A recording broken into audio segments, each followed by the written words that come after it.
Sarah, congratulations first of all. Tell me how it felt the first time you put on the green and gold. Thank you. Well, this morning was the first time I put on the dress with my name on the back, so that was obviously a very special moment. I think it's just starting to kind of sink in now, which is amazing, and to be around all the girls, it's starting to feel really good, and all the nerves and the excitement starting to sink in. Well, you got a camp now with everyone, and it's obviously going to be a learning curve into how international netball is a little bit different from Super Netball, which you've been crushing. And are you looking forward to that? And then obviously on the plane on Wednesday. Yeah, definitely. Obviously playing at an international level is a whole step up, and I think I have so much to learn from the girls, and I'm really keen to hit court with them and start to build those connections and play my role in the team. So yeah, I'm really looking forward to this week at camp. I'm always interested to hear about the moment that you found out, and it's different for everybody, and they get the phone call. Some people wait all day and they don't know whether it's going to happen. Talk us through how that whole process went. Well, mine's not that exciting. I was kind of halfway through a uni lecture. I knew it was coming, so I kind of excused myself from the lecture room and answered the call and got the good news, which was amazing. I kind of was just celebrating by myself, jumping up and down. I was over the moon, and I had such a good feeling in the stomach, and I called my boyfriend straight away, and he was over the moon for me, and it was just such a special moment. I was feeling so nervous and anxious before the phone call. I was kind of clock watching, and I didn't think I'd be like that, but obviously, it just meant the world to me. So, yeah. Did you go back into the lecture and finish the lecture off?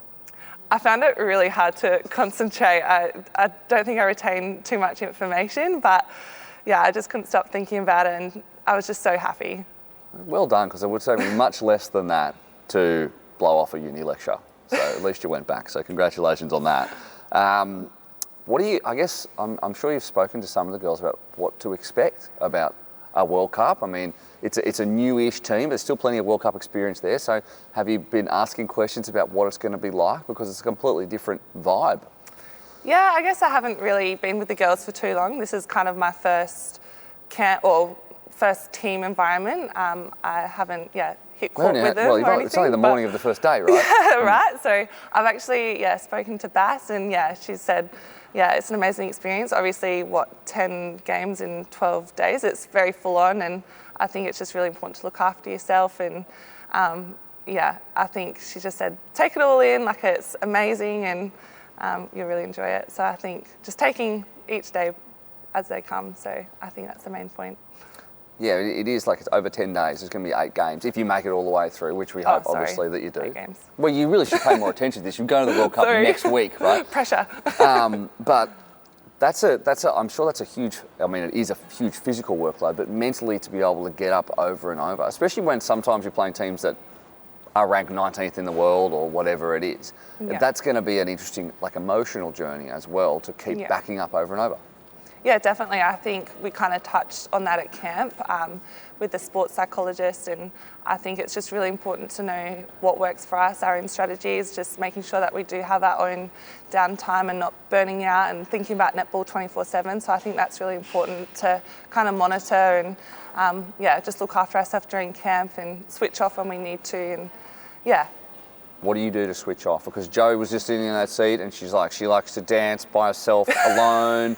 It's kind of weird, but I get it. What do you do?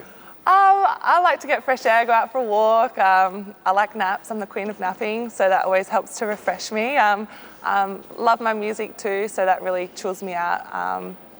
I think just doing things that are non-netball too, just to escape the netball world. I think that really helps, just a bit of balance. I think that really works for me.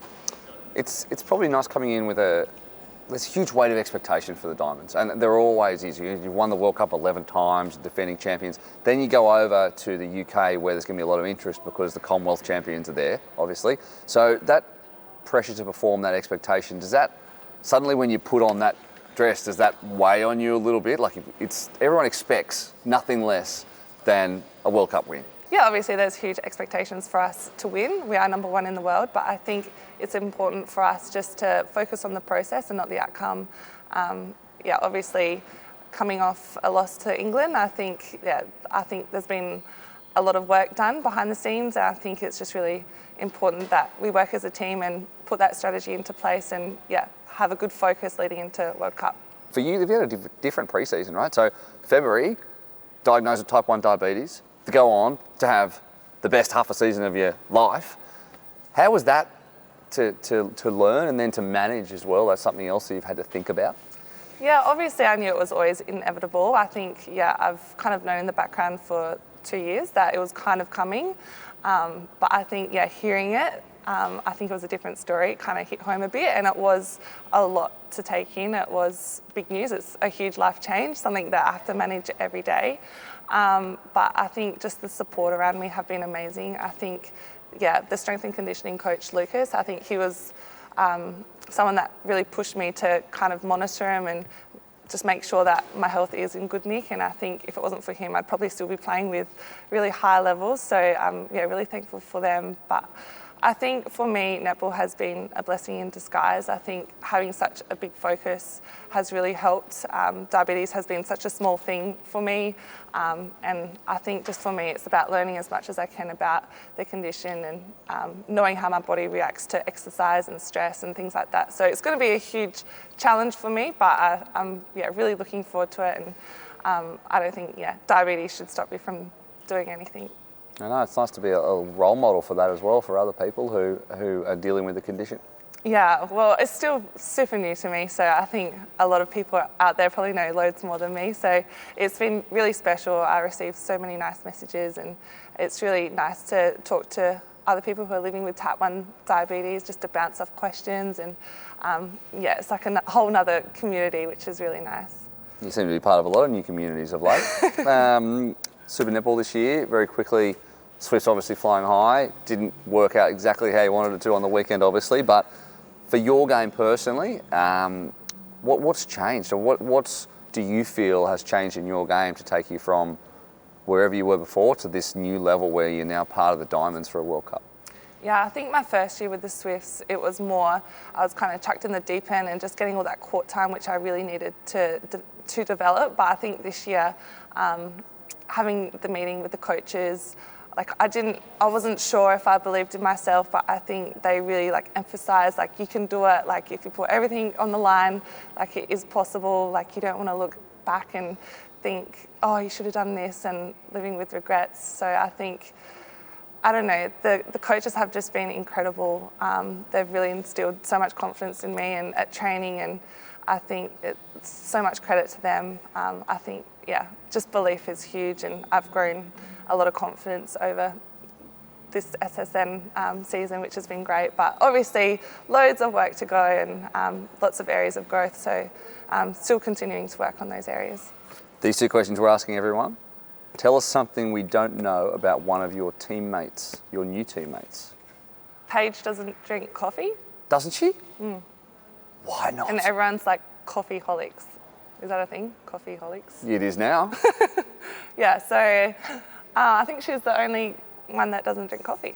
That's madness. So, fun fact. Fun fact indeed. And the other question is, obviously you're slightly new to this, but what qualities do you think makes Bassett a good leader of the Diamonds?